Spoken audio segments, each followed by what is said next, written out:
I just want to do a quick video on the choke lever that I 3D printed for my Arctic Cat 440 Jag. It's a 1998 model. And over here you can see the choke lever. There it is. They printed. And we'll turn this guy on. And make sure that's on. And we'll see if we can cold start this guy.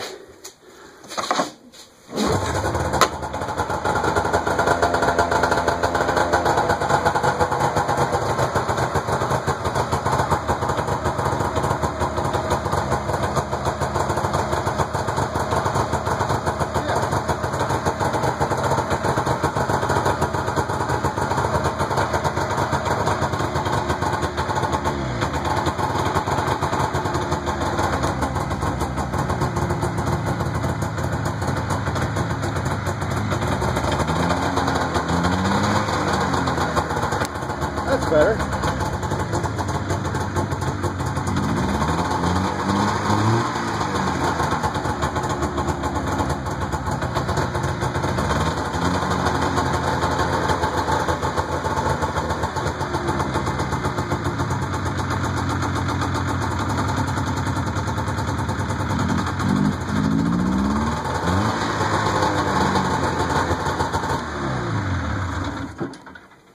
Alright, I have a working choke lever.